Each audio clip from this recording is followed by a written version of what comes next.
안녕하십니까. 통일전망대 김필국입니다. 차미연입니다. 유엔 인권이사회가 북한의 반인권 범죄를 규탄하는 내용의 결의안을 채택했습니다. 우리 정부도 북한 인권 보고서를 발간했는데요. 북한은 거친 말을 동원해가며 강력 반발했습니다. 구체적으로 어떤 내용이 담겼는지, 또 북한은 왜 반발하는지 살펴보겠습니다. 김세로 기자, 하나씩 볼까요? 네, 현지 시각으로 지난 4일 제네바에서 열린 유엔 인권이사회 회의에서 북한 인권 결의안이 채택됐습니다. 21년 연속으로 채택된 건데 우리나라는 2018년 이후 5년 만에 공동제안국으로 복귀해 초안 작성에 참여했습니다. 결의안에는 구금시설의 인권 침해와 광범위한 사생활 감시 등의 폐지를 요구하는 기존 내용에 더해 정보권 침해에 관한 내용이 새롭게 포함되는데요.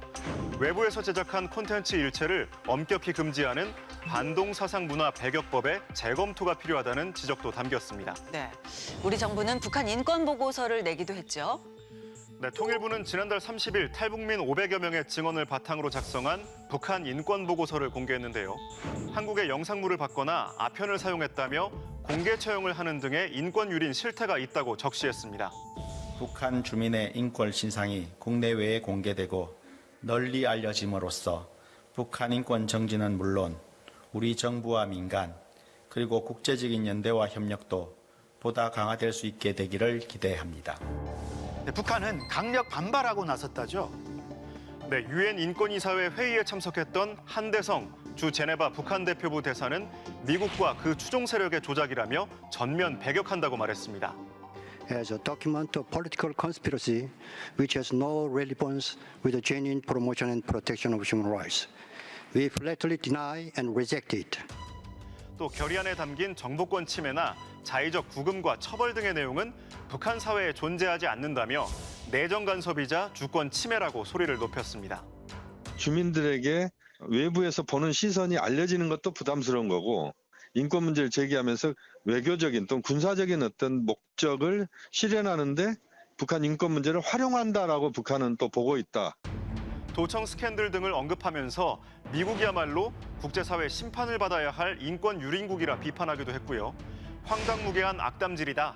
핵강국의 위상을 깎아내리려는 것이라는 등 북한 선전 매체들은 우리나라에 대해서도 원색적인 비난을 쏟아냈습니다. 네. 통상 3월 초에 계약하는 우리나라와는 달리 북한에선 4월에 계약을 한다죠. 네, 코로나 비상 방역 여파로 최근 몇 년은 계약 일정을 조정해왔다던데 올해는 정시했다고요? 네, 지난주 토요일 4월 1일에 북한 전역의 학교와 유치원 등에서 일제히 개학식이 열렸습니다. 책가방을 메고 즐거운 등굣길에 오른 학생들의 밝은 모습은 봄기들의 환희를 더해주고 있습니다. 북한 방송은 부모의 손을 잡고 등교하는 아이들 모습을 대대적으로 전했고요. 소학교 입학식 장면도 보도했습니다. 아이들은 저마다 꽃다발을 들고 입학식에 참가했고 학부모들이 수업을 참관하기도 했습니다. 네, 최근 몇 년 동안은 코로나 때문에 계약이 늦춰졌었죠. 네, 2020년과 2021년에는 한두 달씩 계약이 늦춰졌고 작년엔 4월에 계약을 했지만 곧이어 코로나 확산으로 봉쇄가 이뤄졌던 만큼 전면적인 정시 계약은 사실상 4년 만인 셈입니다. 수업 모습도 보도됐는데 발표하는 학생 일부를 제외하면 대부분 마스크를 착용하긴 했지만 이전과는 분위기가 많이 달라졌습니다. 북한 방송에선 계약 소식과 함께 김정은 집권 이후 12년제 의무교육과 교복, 학용품 무상 공급이 자리 잡았다는 선전도 이어졌습니다. 꼭 맞는 새 교복에 가방, 그래서 양말, 구두 이르기까지 다 우리 부모들이 해야 될 거 나라에서 마련해 주었습니다. 전국 규모의 체육 행사도 열리고 있다죠? 네, 지난달 17일 전국 체육축전 개막식이 열렸고 이달 초부터는 축구 경기도 시작됐는데요. 4월 15일 김일성 생일 때까지 다양한 경기가 개최된다고 합니다. 축구, 롱구, 배구, 류기, 체조, 태권도 등 30여 개 종목의 540여 개 세부 종목 경기가 진행되게 됩니다. 북한이 전국 체육축전을 연 건 2012년 만경대상 대회 이후 11년 만이라는데요. 최근 중앙기관 일군 체육경기 등 다양한 체육 행사를 잇따라 개최하고 대중체육을 활성화하는 방안도 논의하고 있습니다. 젊은 층들이 좋아하는 스포츠를 통해서 다시 사회적 활기를 불어넣는, 그러면서 스포츠 정치를 통해서 정치 이데올로기를 강화하는 그런 쪽으로 쭉 연결되지 않겠나라는 생각을 해봅니다. 네, 다른 소식도 알아볼까요? 얼마 전 봄비가 내리긴 했는데 가뭄 걱정이 여전한가 봅니다. 네, 올봄 들어 북한에도 극심한 가뭄이 계속됐는데 3월 강수량이 평년의 절반도 안 됐다고 합니다. 이런 가운데 며칠 전 곡창지대인 황해남도를 비롯해 곳곳에 비가 내렸는데요. 강수량을 더 빌려보면은 개송시에서 61mm로서 가장 많았고 황해남도와 강원도에서 45mm 이상으로 비교적 많았습니다. 당장 급한 농사 준비에 숨통이 트이겠지만 그동안 워낙 가물었던 만큼 완전한 해갈은 어렵다는 관측입니다. 그런 만큼 북한 당국은 기상 조건별로 해야 할 농작물 관리법을 알려주기도 하고 날씨 조건에 맞게 동서해안 지대에서는 4월 10일부터 15일까지 원구로 벼목판 씨 뿌리기를 기본적으로 끝내야 합니다. 관계 체계를 보강하는 등 모내기를 앞두고 농업용수를 확보하기 위한 대책도 강구하고 있습니다. 밭작물에 굉장히 영향을 미치는 시기가 4월달이고 또 5월달에는 이모작의 생산량을 결정하는 데 굉장히 영향을 미칠 뿐만 아니고 또 논 경우에 벼 이양을 해야 되기 때문에 김덕훈 내각 총리는 지난달에만 4차례나 주요 곡창지대를 돌면서 농사 상황을 챙겼고 내각 전원회의 확대 회의를 열어 가뭄 예방책을 논의하기도 했습니다. 김세로 기자 수고했습니다.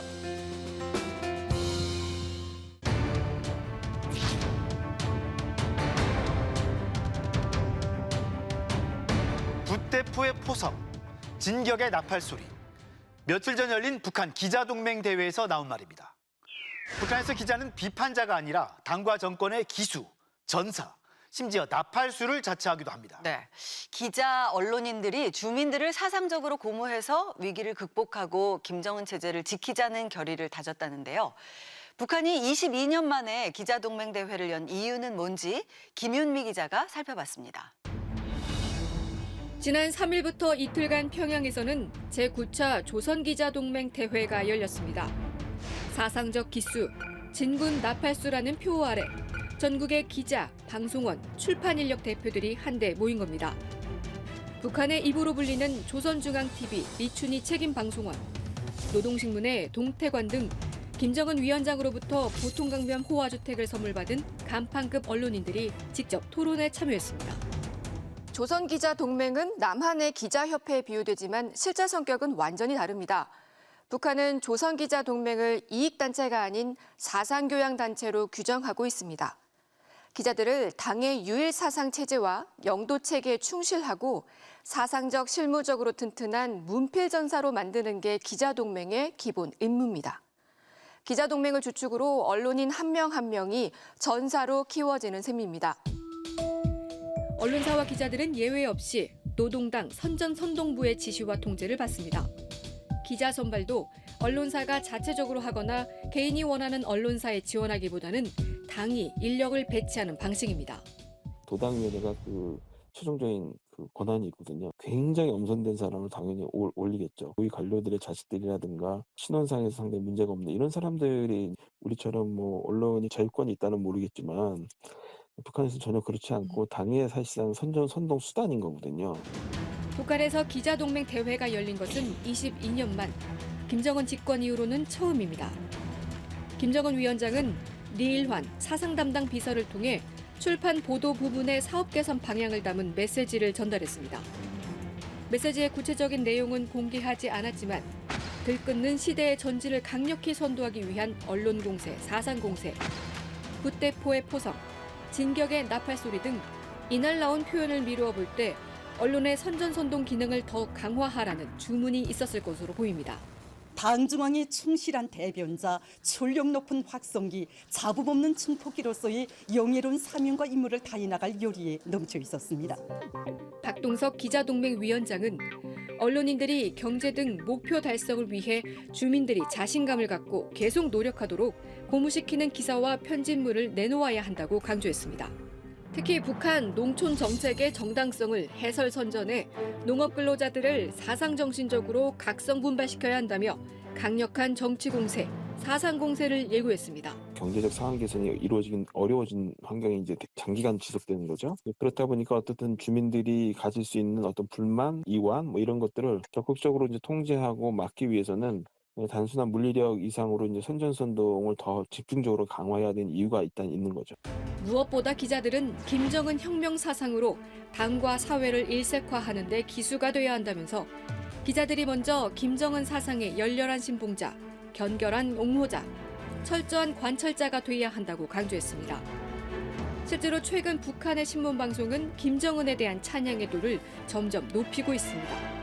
깊은 밤에도 선악빛 쏟아지는 굳은 날에도 헌신의 길을 이어가신 인민의 어버이. 김정은이 주민 생활을 걱정하며 밤을 새운다는 칭송부터 김정은은 몇 세기에 한 번이나 출연할 수 있는 위대하고 강력한 지도자여서 적대국의 정치인들까지 머리를 숙이고 격찰할 정도라는 듣기 민망한 표현까지 수시로 나옵니다. 김정은 체제의 특징은 뭐냐면 김정은은 위민헌신의 화신, 인민대중주의의 화신으로 포장을 하고 간부들이 스스로 반성을 하는 그런 형태의 통치 전략을 쓰고 있거든요. 군사적으로 한미 양국과 대결 구도가 심화되고 코로나와 국경 봉쇄로 경제난, 식량난이 가속화되는 상황에서 주민들의 불안감과 민심 이발을 막고 김정은을 중심으로 체제 결속을 강화하려는 의도가 엿보입니다. 내부의 상황이 안 좋을수록 외부 위협을 고취하는 이른바 피포위 의식, 포위당했다라는 의식을 통해서 주민들의 그 단결을 모색하는 그런 경향이 있습니다. 북한은 경제난보다 사상 이완이 더 위험하다며 사상 통제와 선전수동의 수위를 높이고 있습니다. 경의하는 청비서 동지께서는 우리가 경제 사업에서의 침체와 후퇴는 회복할 수 있지만 바로 이 교양 사업에서의 침체와 후퇴는 정당에는 만회할 수 없는 후과를 가져오게 된다 하시면서 법적으로도 남한 드라마를 유통하면 최고 사형까지 처할 수 있는 반동사상 문화 배격법에 이어 젊은 층을 겨냥한 청년교양보장법, 심지어 남한 말투를 단속하는 평양문화보호법까지 촘촘하게 통제하고 있습니다. 동시에 주민들이 신문 방송의 강도 높은 선전선동에 흥미를 잃고 외면할 것을 우려해 IT 기술을 적극 활용하고 참신한 형식, 즉 화려한 영상 기법을 활용할 것을 주문합니다. 하지만 이 역시 치장만 화려할 뿐 내용은 충성심과 정신력, 사상만 투철하면 어떤 시련과 위기도 헤쳐나갈 수 있다는 선전 일변도입니다. 달간에도 사상을 재우면 바위를 깰 수 있다고 하신 경의하는 청비서 동지의 가르치심을 높이 받들고 법으로, 감시로, 언론과 선전선동으로 체제를 지키고 위기를 극복할 수 있다는 북한의 외침. 사상의 달걀로 바위를 깬다는 북한의 다짐은 북한 체제 위기가 깊고 이를 극복할 수단이 많지 않음을 여실히 드러내고 있습니다. 통일전망대 김유미입니다.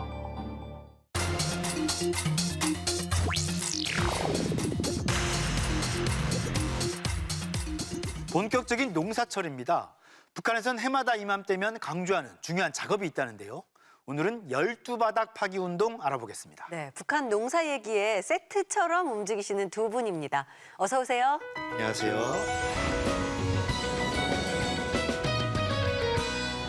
요즘이 한 해 농사를 좌우하는 시기라고 하잖아요. 북한에 계실 때 이 시기에 뭐 하셨나요? 농장에 나가서 완전히 살아야 되는 시기입니다. 진짜 이제 본격적으로 이제 군에서 당 일꾼, 뭐 행정 일꾼, 그다음에 농촌 전문가 이렇게 해가지고 영농 지도 서적이라는 거 만들거든요. 이거 조직해서 한 개 농장에 한 뭐 5명 내지 6명이 이제 파견이 됩니다. 일요일 날도 올라오지 못할 때가 많고요. 3분 모으기라는 거 하거든요. 그래서 3분이라는 게 소똥, 개똥, 닭똥 이렇게 이제 이것도 모아야 됩니다. 그러니까 정신없죠. 네, 방금 말씀하신 거름 모으기는 농사철 북한 주민들의 중요한 미션이 되기도 합니다. 농사철 북한 TV에서는 거름 소식을 자주 보도합니다. 지난 3월에는 평양시의 청년 동맹원들이 채소 농장에 보낼 거름을 마련했다고 소개했습니다. 알곡 생산을 누려 인민생활 향상에서 실제적인 변화를 가지려는 우리 당의 순간 뜻을 받들어 수백 톤의 더시거름을 만경의 남새 농장에 보내주려고 합니다. 주민들뿐 아니라 정부기관의 공무원들이 도시 거름과 작업 비료를 농촌에 보내기도 하는데 큰 도움이 된다고 강조합니다. 올해 알곡 고지 점령을 위해 힘차게 내달리고 있는 농업 근로자들의 요리를 더 한층 북돋아 주었습니다. 네, 북한은 매년 초 거름 전투라고 하면서 거름을 모으기도 하잖아요. 근데 그만큼 질 좋은 비료가 부족하다는 거겠죠? 네, 맞습니다. 당연히 잘 아시겠지만 농작물이 잘 자라기 위해서는 비료가 필요하지 않겠습니까? 거기서 이제 비료의 3요소라고 이제 질소, 뭐 인, 칼륨 등이 있는데요. 특히 이제 토양 중에 제일 많이 차지하는 질소가 한 46%가 되는데 이게 부족하면 농작물이 좀 마르거나 누렇게 변하는 상황을 보냅니다. 그래서 지난 1월 초에 있었던 노동당 6차 대회에서 경제지표 12개 고지를 발표하면서 질소 비료를 강조를 하면서 비료 생산을 강력히 주장을 하고 있습니다. 그리고 특히 이제 북한에서 농사를 짓는데 토양이 많이 산성화되어 있기 때문에 토양을 지력 개선하는데도 이런 비료가 유기질 비료가 상당히 필요합니다. 네. 도시걸음이라는 말이 나오던데요. 이 도시걸음이라는 건 뭐예요? 아파트들은 아니고 주택 지구에 옛날부터 내려오던 이제 그 공동 화장실 바닥이라든지 그다음에 이제 쓰레기장 뭐 이런 데서 이제 나오는 걸 주로 이제 도시거름이라고 하고요. 주택지구는 불 떼면서 이제 구워진 그 흙이 좋은 이제 비료 성분을 가지고 있기 때문에 바닥 파기도 하는데 4월 달이면 아직도 좀 쌀쌀하니까 이때 이제 불 안 떼고 바닥 다 드러내야 되니까 이제 철판에다 훅 고서 내는 사람도 있습니다. 그래요. 이게 이름만 들어서는 뭔지 좀 와닿지도 않고 상상이 잘 안 되는데요. 북한 TV로 함께 보시죠.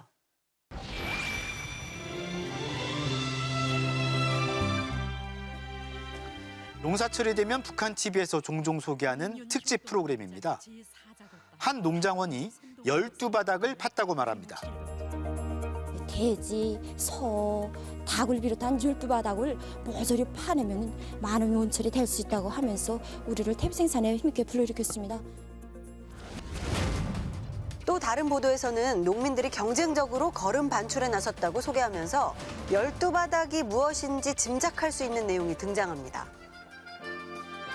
작업반에서는 개바닥 파기와 함께 농가들에서 12바닥 긁기, 집짐승 배설물 확보를 위한 분조별 경쟁을 조직해서 지금은 충분한 거름 원초를 확보해 놓았습니다. 네, 그러니까 12바닥이 진짜 12개의 바닥인 거네요. 네, 12개 바닥 그냥 외우기도 좀 힘들거든요. 그래서 뭐 대충 열고 하면 이제 돼지우리, 그다음에 서우리, 뭐 이제 외양간이라고 하는데 그다음에 이제 집집마다 개인 변소가 있으니까 변소 바닥도 되고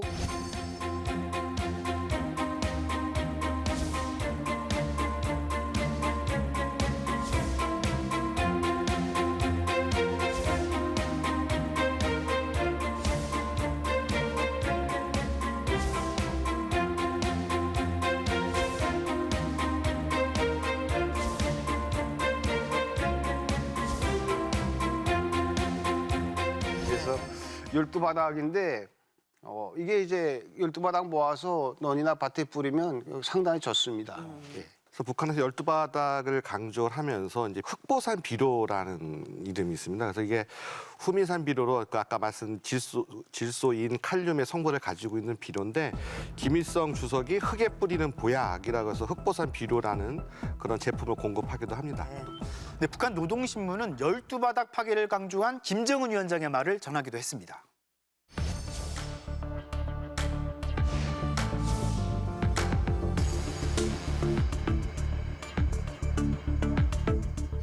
네, 북한에서 국가가 강조하는 정책은 뭐 영화나 드라마에 나오기도 하잖아요. 12바닥 파기 운동도 마찬가지입니다. 1989년 제작된 북한 영화 이어가는 참된 삶입니다. 대학생 주인공이 어머니를 따라 농촌으로 내려가서 헌신한다는 내용을 그리고 있습니다. 어찌다 집에 내려왔으면 어머니 일손을 좀 도와야 할 게 아니야? 도움을 못 내겠으면 탄이라도 좀 찍어라. 이 영화에서 농촌의 삶을 보여주는 상징적인 장면으로 12바닥을 파는 모습, 그리고 걸음을 싣는 걸 볼 수 있습니다. 영화가 뭐 30여 년 전 아주 옛날 영화잖아요. 글쎄 저도 뭐 북한을 가보지를 못해서 현 상황을 정확히 파악은 못합니다만 저 상황하고 거의 좀 비슷하지 않을까. 저런 12바닥이나 저런 비료를 모으지 않기 위해서는 정상적인 비료 공급이 돼야 되고 그전에는 비료 공장이 정상적으로 작동을 대했는데 그러한 여건들이 지금 경제난으로 상당히 어려워지기 때문에 상당히 30년 전의 화면이지만 지금도 그렇게 크게 나아지진 않지 않았을까 생각을 합니다. 네. 네, 저도 북한에 있을 때 저 영화 봤는데 젊은 이제 여자 주인공이 뭐 자기 인생 두고 뭐 소떡 밑에 묻힌 인생이다 뭐 이제 이런 이야기를 하면서 이제 하는데 그 사실 12바닥 파서 먹는다는 게 이거 굉장히 힘들거든요. 그래서 보통은 이제 집집마다 농가에서 뭐 100kg면 100kg, 50kg면 50kg 계획에 해당해서 과제를 주거든요. 이거 제대로 못하니까 속이는 사람도 있어요. 제가 경영위원회에 있을 때 이런 거 이제 검열하러 다녔거든요. 사실 냄새만 맡아도 다 아는데 속이고 그러는 경우도 꽤 있었습니다. 네. 이 12바닥 흙이 비료로서 얼마나 가치가 있는지도 궁금합니다. 이 12바닥에서 나오는 이런 물질들의 유기질, 무기질 물질이 다 유기질 물질, 무기질 물질이 다 있거든요. 북한이 계속 경제 위기다, 경제난이다, 뭐 코로나19로 해서 3년 동안 봉쇄하면서 그러니까 비료나 농약이 부족한 상태에서도 그런 대로 농사할 수 있었던 요인이 바로 이 12바닥의 이제 파기 운동이 사실 이 12바닥 파기가 북한 농촌에서는 거의 뭐 효자 노릇하지 않나. 저는 이제 그렇게 생각을 합니다. 네. 말씀 듣다 보니까 사람으로 치면 비료가 영양제, 뭐 농약이 병 고치는 약, 뭐 이렇게 생각할 수 있지 않을까 하는 생각도 드는데요.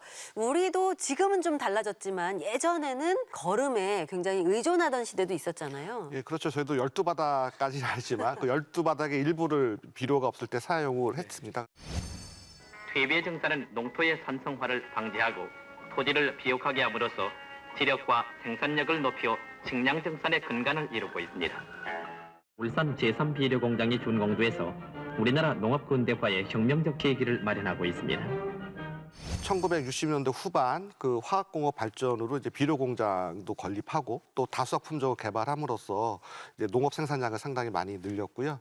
특히 이제 북한이 1990년대 후반 이제 경제난 이후에 정상적인 공장 가동이 상당히 어려웠고 또 비료 생산을 위한 원재재나 또 원료 수입이 상당히 어려웠기 때문에 특히 이제 에너지가 부족하기 때문에 가동률이 상당히 저조하고 특히 김정은 시기 들어와서 2020년도에 순천 린 비료 공장을 완공을 했습니다. 근데 거기에 대한 생산 실적은 아직 보도된 바가 없습니다. 우리나라에서 뭐 주말 농장 하시는 분들 뭐 영양 성분이 좋은 흙을 뭐 사서 뿌리기도 하잖아요. 비료가 중요할 텐데 북한의 비료 산업 수준은 뭐 어느 정도인가요? 그 1980년대 1헥타당 북한에서 비료 사용량이 전 세계 1위였다고 합니다. 근데 이러한 것들이 시설 노후라든지 원료 및 연료 부족 그리고 생산 기술 우위 등으로 상당히 감소를 했고요. 특히 이제 비료 공장이 이제 보수도 해야 되고 정비도 해야 되는데 이런 것들이 시설 노후화되고 상당히 수준이 낮기 때문에 상당히 낮은 산업성을 보유를 하고 있다고 합니다. 그리고 이제 비료 같은 경우에 품질 관리 면에서도 상당히 좀 어려운 문제점이 좀 있는 걸로 알고 있습니다. 단 한 번도 북한 식량 사정은 풍족한 적이 없었던 것 같아요. 12바닥 파기 운동도 그렇고 얼마나 도움이 될까 하는 생각도 들거든요. 12바닥 파기 운동은 지금 북한에서 할 수 있는 최선이 아니지 않을까. 지속적인 대북 제재 있고 북중무역 폐쇄돼 있고 상당히 경제적으로 어려운 상황이고 또 북한 정부는 이것 모든 농어촌에 대해서 이제 자력갱생을 해라. 그리고 농민들의 그 사상혁명을 강조를 하고 있고 그렇기 때문에 12바닥 판도 운동이 그 현실에서 북한이 할 수 있는 최선의 운동이라고 생각을 합니다. 네. 정자가 땅에 들어갈 때 그냥 혼자 들어가지 않고 이런 이제 12바닥 파기에서 나온 흙들을 다 모아가지고 이렇게 섞거든요.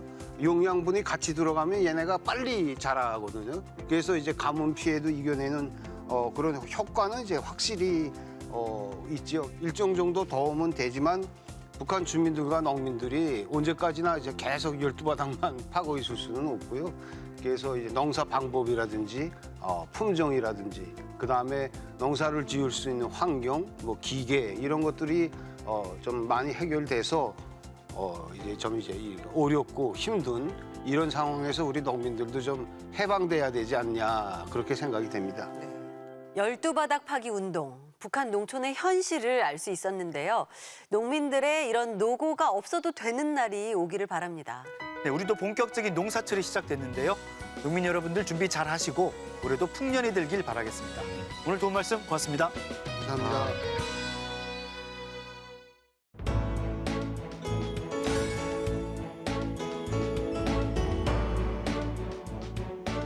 올해는 정전협정이 체결된 지 꼭 70년이 되는 해입니다. 네, 70주년을 맞아서 용산 전쟁기념관에는 6.25 전쟁과 관련된 수많은 기록물을 한 번에 살펴볼 수 있게 한 새로운 공간이 들어섰다고 합니다.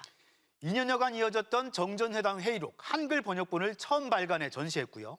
전쟁 당시 제작된 특별한 영화도 상영됐다고 합니다. 네, 그 현장에 이상현 기자가 찾아가 봤습니다.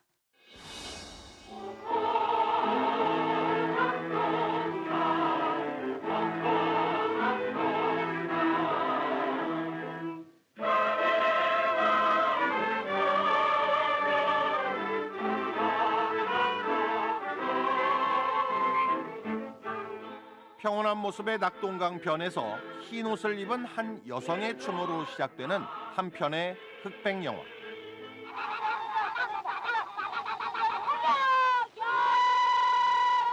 한국 전쟁 중이던 1952년 시인 이은상과 작곡가 윤희상, 무용가 조용주의 참여 속에 만들어져 피난지인 부산과 대구에서 상영된 영화 낙동강으로 실제 기록 영상을 삽입해 당시 전시 상황도 알리는 세미 다큐멘터리 형식을 취했는데요.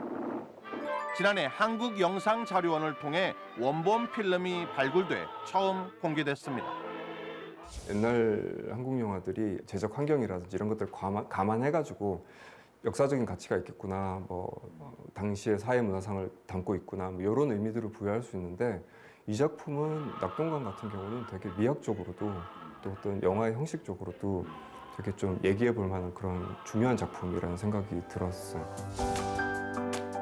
이 영화 낙동강이 최근 이곳 용산 전쟁기념관에 새로 생긴 특별한 공간의 문을 열었다고 합니다. 바로 6.25 전쟁과 관련된 국내외 자료들이 총망라됐다는 아카이브 센터인데요. 그곳으로 한번 찾아가 보겠습니다. 영화 낙동강의 상영과 함께 지난해 말 개관해 올해부터 본격 운영에 들어간 6.25 전쟁 아카이브 센터.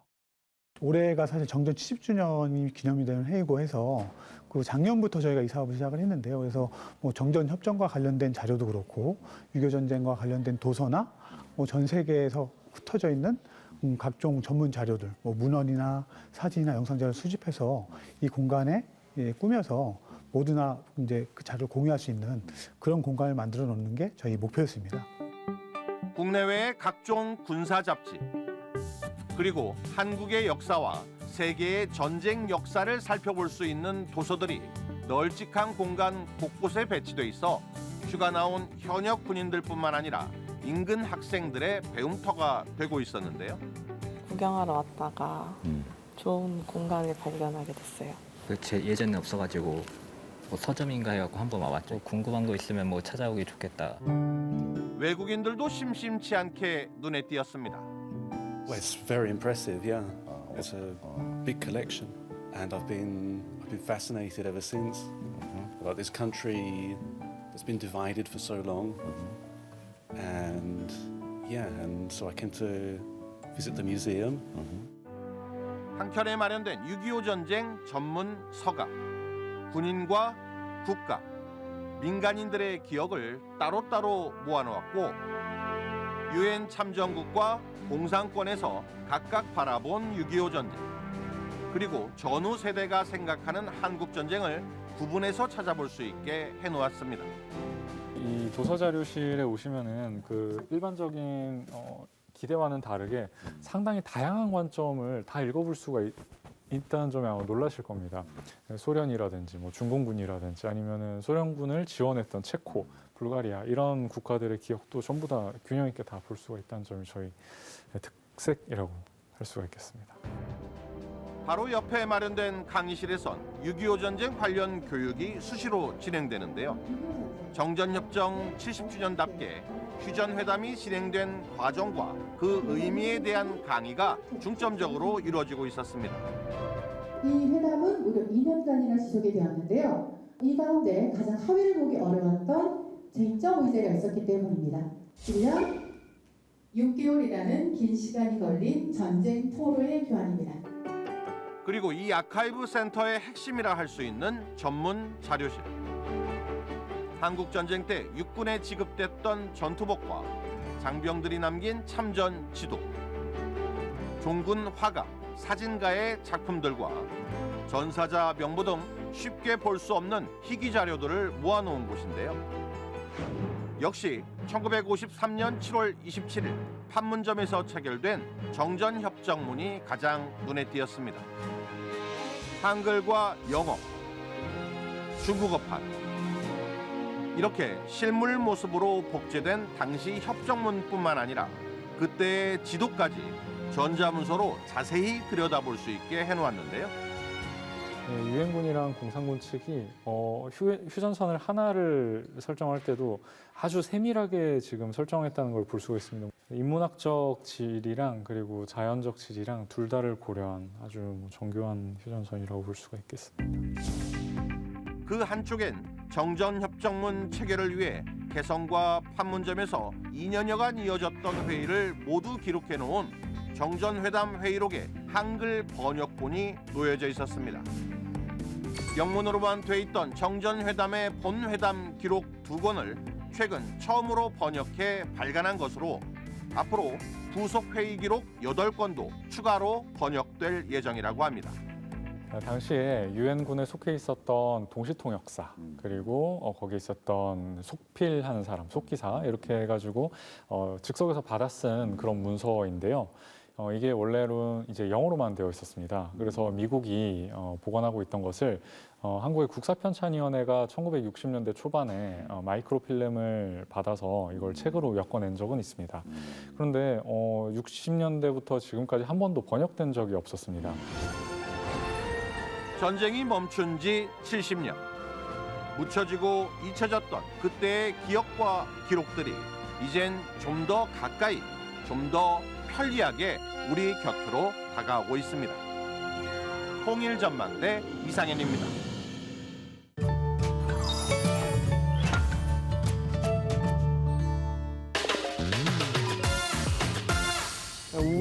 우비. 뭐 비 없을 것 같아. 마구. 비해 아니면 해비 같은 해비 아 해우일 수도 있어 해우. 볕이 나 있는 날 잠깐 오다가 그치는 비를 뜻하는 여우비. 북한에서는 해비라 적고 햇비라 말합니다.